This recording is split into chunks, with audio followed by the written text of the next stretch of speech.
News 7 தமிழில் 8 மணி செய்திகளை வழங்குவதற்காக நான் லலிதா. டெல்லியில் போராட்டத்தில் ஈடுபட்டு வரும் விவசாயிகள் தங்களின் போராட்டத்தை தற்காலிகமாக வாபஸ் பெற்றுள்ளனர். டெல்லியில் செய்தியாளர்களிடம் பேசிய போராட்டக் குழு தலைவர் ஐயா கண்ணு மே 25ஆம் தேதி வரை போராட்டத்தை தற்காலிகமாக வாபஸ் பெறுவதாக தெரிவித்துள்ளார். முதலமைச்சர் எடப்பாடி பழனிசாமியின் கோரிக்கையை ஏற்று இந்த முடிவை எடுத்துள்ளதாகவும் அவர் கூறியுள்ளார். விவசாயிகளின் கோரிக்கை விவகாரத்தில் மத்திய அரசு நடவடிக்கை எடுக்கும் என்று எடப்பாடி பழனிசாமி தன்னிடம் தெரிவித்ததாகவும், ஒருவேளை மத்திய அரசு நடவடிக்கை எடுக்கவில்லை என்றால் மாநில அரசு நடவடிக்கை எடுக்கும் என்று தெரிவித்ததாகவும் ஐயா கண்ணு தெரிவித்துள்ளார். 15 நாட்கள் கால அவகாசம் அளிக்குமாறு முதலமைச்சர் எடப்பாடி பழனிசாமி கேட்டுக் கொண்டதாகவும், ஆனால் தாங்கள் 1 மாதத்திற்கு மேல் கால அவகாசம் அளிக்க முடிவு எடுத்துள்ளதாகவும் ஐயா கண்ணு குறிப்பிட்டுள்ளார். அதற்குள் தங்கள் கோரிக்கைகள் ஏற்கப்படும் என நம்புவதாகவும், ஒருவேளை ஏற்கப்படவில்லை என்றால் மே 26ஆம் தேதிக்கு பிறகு டெல்லி ஜந்தர் மந்தர் பகுதியில் தங்கள் போராட்டத்தை மீண்டும் தொடருவோம் என்றும் ஐயா கண்ணு தெரிவித்துள்ளார். இங்கே 41 நாளாக ஜந்தர் மந்தரிலே ரோட்டிலே உட்கார்ந்து, ரோட்டிலே தூங்கி, ரோட்டிலே சாப்பிட்டு, ரோட்டிலே நடத்திய இந்த போராட்டத்தை வருகின்ற மே மாதம் 25ஆம் தேதி வரை ஒத்திவைக்கின்றோம். போராட்டத்தை வாபஸ் பெறுவது குறித்து எமது டெல்லி செய்தியாளர் மதியழகனுக்கு போராட்ட ஒருங்கிணைப்பு குழு தலைவர் ஐயா கண்ணு அளித்த பேட்டியை தற்போது காண்போம். இந்தியா மட்டுமல்லாமல் உலக அளவில் பேசப்பட்டு வந்த கடந்த 41 நாட்களாக நடைபெற்று வந்த தமிழக விவசாயிகளுடைய போராட்டமானது இன்று டெல்லி ஜந்தர் மந்தரில் தற்காலிகமாக ஒரு முடிவுக்கு வந்திருக்கிறது.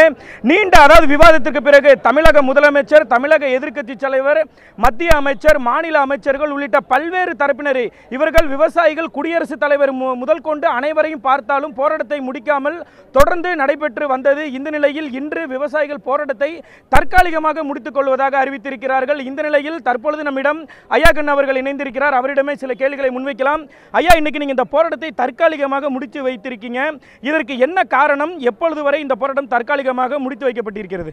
ஐயா, இன்று எங்களை காலை 7:30 மணிக்கு நாங்கள் தங்கியிருக்கின்ற, நாங்கள் ரோட்டிலே படுத்திருக்கின்ற இடத்திற்கே தமிழக முதலமைச்சரும் பாராளுமன்றத்தினுடைய துணை சபாநாயகர் தம்பிதுரை ஐயா அவர்களும் வந்தார்கள்.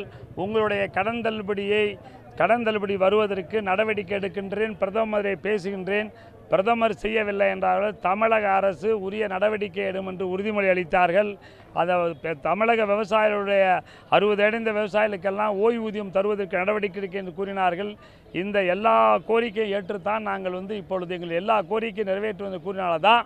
அது இல்லாமல் காவிரி, குண்டாறு, வைகை திட்டத்திற்கு பணம் ஒதுக்குகிறேன் என்று கூட சொல்லியிருக்கார் முதலமைச்சர்.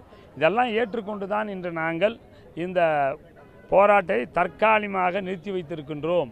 கரெக்டாக 1 மாதம், அடுத்த மாதம் 25ஆம் தேதி இங்கே வந்துடுவோம். செய்யலைன்னா, செஞ்சுட்டா வரமாட்டோம். ஐயா, இப்போ உங்களை மத்திய இணையமைச்சர் பொன் ராதாகிருஷ்ணன் பார்த்தாரு, எதிர்க்கட்சி தலைவர் பார்த்தாரு. அப்பெல்லாம் அவங்களும் உங்களைய அதுமாதிரி நீங்கள் குடியரசுத் தலைவரை பார்த்தீங்க, ஜி.கே. வாசன் அவர்களுடைய ஏற்பாட்டின் பேரில். அப்பொழுதும் அவர்கள் இதே உறுதியை கொடுத்தார்கள். அப்பொழுது உங்களை போராட்டத்தை முடித்துக் கொள்ள சொன்னார்கள். அப்போதெல்லாம் முடிக்காத நீங்க தற்பொழுது போராட்டத்தை முடித்து கொள்வதற்கான இந்த முடிவுக்கு வந்ததற்கான காரணம் என்னங்கய்யா? ஐயா ஜி.கே. வாசன் ஐயா எங்களை ஜனாதிபதி அழைச்சிட்டு போனார். ஜனாதிபதி கூப்பிட்டு சொல்கிறேன்னார். அவ்வளோதான், சொல்லி எதுவுமே நடக்கலை. அதே போல் எங்களுக்கு இந்த கடன் தள்ளுபடி இதெல்லாம் எடுக்க வேண்டிய ஒன்று ஃபைனான்ஸ் மினிஸ்டர் டெல்லியில் இருக்கவர், இல்லை தமிழக முதலமைச்சர், 2 பேர் தான் செய்ய முடியும் எங்களுக்கு. ஏன்னா இப்போ யூபியில் செஞ்சுருக்கார் முதலமைச்சர், அது மாதிரி தமிழக முதலமைச்சர் செய்யலாம். இதுவரையிலும் நாங்கள் ஃபைனான்ஸ் மினிஸ்டர் எதிர்பார்த்துருந்தோம், இப்போ பிரதம மந்திரி எதிர்பார்த்துருந்தோம். இன்றைக்கு தமிழக முதலமைச்சர் செய்யக்கூடிய தமிழமைச்சர் காலை இங்கே எங்களுக்கு உறுதிமொழி அளித்தார். நான் பிரதம மந்திரி சொல்லி செய்கிறேன், இல்லை நாங்கள் பண்ணுறேன்னு சொல்லியிருக்கார். அதை நம்பி தான் நாங்கள் பண்ணியிருக்கோம். அது இல்லாமல் எங்களுக்கு எதிர்க்கட்சி தலைவர் ஸ்டாலின் அவர்கள் நீங்கள் வந்துருங்க, 24 போராட்டத்தை கலந்துக்கன்னு கூப்பிட்ருக்காரு, அவர் கூப்பிட்ருக்காரு. அதே போல் எங்களுக்கு பொன் ராதாகிருஷ்ணன் ஐயா சொல்லியிருக்காங்க, நான் உறுதியேற்கிறேன், எந்த பிரச்சனையும் நடக்காது, நீங்கள் வாங்க, 15 நாளில் பண்ணுறேன்னு இருக்காங்க. ஐயா பொன் ராதாகிருஷ்ணன் வார்த்தையும் நம்புகிறோம். அதெல்லாம் நம்பி இன்றைக்கி நாங்கள் இது வருடம் கைவிடுறோம். அப்போ இது முதலமைச்சர் மட்டுமல்ல, அனைத்து தரப்பினுடைய உறுதிமொழியையும் ஏற்றுதான் இந்த போராட்டம் தற்காலிகமாக முடிக்கப்படுகிறது. ஆமாம், முதல் ஜனாதிபதி கிட்ட கூட்டி பண்ணார் நம்ம ஐயா வாசன் ஐயா, அவங்களும் அதான் சொல்லிட்டுருக்காங்க. பிரேமலதா விஜயகாந்த் அப்படி தான் சொல்லியிருக்காங்க. ஐயா எல்லாருமே தமிழ்நாட்டில் இருக்க எல்லா அரசியல் கட்சியும் 41 நாள் வெயிலில் கிடக்காதீங்க, வாங்க ஒரு டைம் கொடுங்க, அதை முடிஞ்சு செய்வாங்க அவங்க. ரெண்டாவது ஐயா நம்ம பொன்னார் சொல்லியிருக்காருல, பொன் ராதாகிருஷ்ணன், நீங்கள் இந்த இடத்த விட்டு போனால் தான் இங்கே எதாவது பண்ணுவோன்னு இருக்கா, அதுக்காக கிளம்புறேன். இப்போ நீங்கள் இன்றைக்கே ஊருக்கு கிளம்புவதற்கான திட்டம் எதுவும் இருக்கிறதா, இல்லை எப்பொழுது நீங்கள் மீண்டும் தமிழகம் செல்கிறீர்கள்? இப்போ டிக்கெட் கிடைச்சா அப்போ ஏறி போயிடுவோம், இல்லாட்டி நாளைக்கு போவோம். டிக்கெட், அதாவது உங்களை தமிழகத்திற்கு அழைத்துச் செல்வது தொடர்பாக தமிழக அரசிடம் இருந்தோ அல்லது மத்திய அரசிடம் இருந்தோ உங்களிடம் எதுவும் பேசப்பட்டதா? எதுவும் இது வரலையும் வரல, இனிமேல் பேசுகிறாங்களோ தெரியல. இப்போ வர 25ஆம் தேதி நடைபெறக்கூடிய அனைத்து அந்த கட்சிகளுடைய முழு பந்தில் நீங்கள் கலந்து கொள்வதற்கான வாய்ப்பு இருக்கிறது. கண்டிப்பாக கலந்து. முதலமைச்சரே காலையில் கேட்டோம், அந்த பந்தில் நீங்களும் கலந்துக்கணும். அந்த பந்து எங்களுடைய கடன் தள்ளுபடி, லாபகரமான வேலை, நதிகளை இணைப்பு சம்பந்தமாக மத்திய அரசு எதிர்பார்க்கிறது நீ கலந்துக்கணும்னு கேட்டிருக்கோம் அவரையும். இப்போ இந்த ஜந்தர் மந்தர் வரலாற்றிலேயே 41 நாட்கள் இவ்வளவு ஒரு வித்தியாசமான முறையில் யாரும் இங்கு ஜந்தர் மந்தரில் போராட்டம் நடத்தப்படவில்லை. நீங்கள், அதாவது தமிழக விவசாயிகள் மட்டும்தான் இப்படி ஒரு, அதாவது இந்திய அளவில் மட்டுமில்லாமல் உலக அளவிலேயே ஒரு பேசப்படும் போராட்டமாக இந்த போராட்டம் பார்க்கப்படுகிறது. உங்களுடைய போராட்டம் தற்பொழுது உங்களுடைய கோரிக்கை ஏற்றுக்கொள்ளப்படவில்லை என்றாலும், இதுவரைக்கும் ஏற்றுக்கொள்ளப்படவில்லை என்றாலும் எதிர்காலத்தில், அதாவது நீங்கள் குறிப்பிட்ட நாட்களுக்குள் முடித்து ஏற்றுக்கொள்ளப்படுவதற்கான வாய்ப்பு இருக்கிறது. இந்த நிலையில் உங்களுடைய போராட்டம் வெற்றி என்று நீங்கள் கருதுகிறீர்களா? ஆமாம், உறுதிமொழி யார் 2 பேர் செய்யலாம். அதை ஒன்று ஃபைனான்ஸ் மினிஸ்டர் சென்ட்ரலில் செய்யலாம், இல்லை ஸ்டேட்டில் முதலமைச்சர் செய்யலாம். இந்த முதலமைச்சரே இங்கே எங்களுக்கு உறுதிமொழி கொடுத்துருக்கா, அதான் பண்ணுறோம். இத்தனை நாள் போராட்டம் உங்களுக்கு இந்த தொடர்வதற்கான காரணங்கள்லாம் யாருன்னு நீங்கள் நினைக்கிறீங்க? இல்லை, மத்திய அரசு எங்களை விவசாயம் சும்மா மாற்றாந்தாய் மனப்பான்மையும் பார்க்குற மாதிரி எங்களை இந்த நாட்டினுடைய அடிமைகளாக, ஏன்னா தரம் தாழ்ந்த மக்களாக, என்ன விவசாயிகள் போராடிடுவாங்க இருந்துருவாங்களா அப்படின்னு நினச்சாங்க. இந்தியாவில் இருக்க எல்லா மாநில விவசாயிங்க எங்களுக்கு சிறப்பாக ஆதரவு கொடுத்து, எங்களுக்கு பத்திரிகை மீடியாக்களும் அவ்வளோ ஆதரவு கொடுத்தனால தான் எங்களால் இந்த போராட்டத்தை நடத்தி வந்துச்சு. டெல்லியில் வாழ்கின்ற இளைஞர்கள் எங்களெல்லாம் காப்பாற்றினாங்க, எங்களுக்கு உடம்பு சரியில்லாம் வைத்தியம் பண்ணாங்க, சாப்பாடு எல்லாம் அவங்க அரேஞ்ச் பண்ணால் தான் எங்களால் இங்கே இருக்க முடிஞ்சிச்சு. நன்றிங்க. நன்றி. அதாவது இந்திய அளவில் மட்டுமில்லாமல் உலக அளவில் பேசப்பட்ட விவசாயிகளுடைய போராட்டமானது இன்று தற்காலிகமாக முடிவடைந்திருக்கிறது. இது மீண்டும் தொடருமா அல்லது இத்துடனேயே இந்த போராட்டம் முடித்து கொள்ளப்படுமா என்பது வரும் 25ஆம் தேதிக்கு பிறகு தெரிய வரும். நியூஸ் 7 தமிழ் செய்திகளுக்காக ஒளிப்பதிவாளர் ரமகாந்த் பாரிக்குடன் மதியழகன், புதுடெல்லி. டெல்லியில் நித்தி ஆயோக் கூட்டத்தில் கலந்து கொண்ட பின்னர் தமிழக முதல்வர் எடப்பாடி பழனிசாமி அளித்த பேட்டியை தற்போது காணலாம். முதலமைச்சருடைய கூட்டத்தில் கலந்து கொண்டு அவர் பிரதமருடைய தலைமையில் முதலமைச்சர் கூட்டம் நடைபெற்றது, நிதி ஆயோக் கூட்டம் நடைபெற்றது. அந்த கூட்டத்தில் பல்வேறு கோரிக்கைகளை வைத்திருக்கிறோம். தமிழகத்தினுடைய சார்பாக பல்வேறு கோரிக்கைகளை நாங்கள் வைத்திருக்கிறோம். அதையெல்லாம் உங்களுக்கு ஏற்கனவே கொடுத்துருக்கோம் நினைக்கிறேன். அந்த கோரிக்கையை வலியுறுத்தி பாரத பிரதமருடைய கவனத்திற்கு வலியுறுத்தி சொல்லியிருக்கிறோம். விவசாயிகளுடைய பிரச்சனையை பற்றி பேசியிருக்கிறோம். காலையில் விவசாயிகள் கொடுத்த அந்த கோரிக்கை மனுவை பாரத பிரதமரிடத்திலும் கொடுத்துருக்கிறோம்.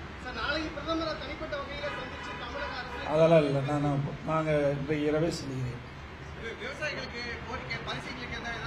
விவசாயிகளுடைய பிரச்சனையை முதலமைச்சருடைய கூட்டத்திலே நான் பேசியிருக்கின்றேன், அவரும் கேட்டிருக்கின்றார். ஆகவே இன்றைக்கு விவசாயிகள் வைத்த கோரிக்கை மனுவை அவரிடம் கொடுத்திருக்கிறோம்.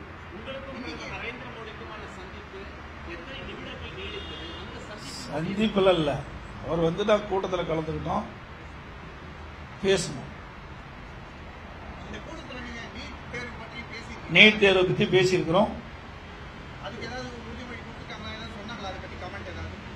நீட் தேர்வை பாரத பிரதமருடைய கவனத்திற்கு கொண்டு சென்றோம்.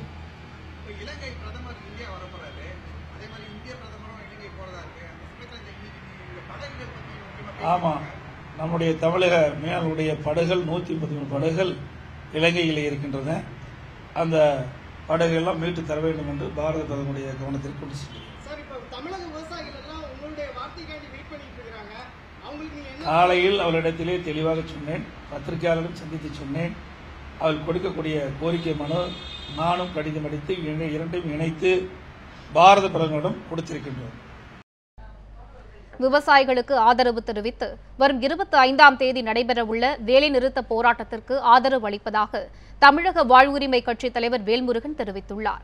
விருத்தாச்சலத்தில் செய்தியாளர்களிடம் பேசிய அவர், நடிகர் சத்யராஜுக்கு எதிராக செயல்படும் கர்நாடக ரக்ஷண வேதிகை அமைப்பின் தலைவர் வாட்டாள் நாகராஜுக்கு நடிகர் சங்கம் எதிர்ப்பு தெரிவிக்க வேண்டும் என்றும் வலியுறுத்தினார். தமிழ்நாட்டில் நாளை அனைத்து கட்சிகளால் வேண்டுகோள் விடுக்கப்பட்டிருக்கின்ற விவசாயிகளின் வாழ்வுரிமை பாதுகாப்பதற்காக நடைபெறுகின்ற அந்த ஒரு நாள் வேலைநிறுத்த போராட்டத்தை தமிழக வாழ்வுரிமை கட்சி தார்மீக அடிப்படையில் தன்னுடைய ஆதரவை தெரிவித்துக் கொள்கிறது. டெல்லியில் போராடி வரும் விவசாயிகளின் குடும்பங்களுக்கு நடிகர் பிரசன்னா மற்றும் அவரது மனைவியும் நடிகையுமான ஸ்னேகா இருவரும் நிதி உதவி வழங்கினர். சென்னை நுங்கம்பாக்கத்தில் நடந்த இந்த நிகழ்ச்சியில் 10 விவசாயிகளின் குடும்பங்களுக்கு 2 லட்சம் ரூபாய் நிதியுதவி வழங்கினர். பின்னர் பேசிய பிரசன்னா விவசாயிகளுக்கு அனைவரும் உதவ முன்வர வேண்டும் என்று வேண்டுகோள் விடுத்தார்.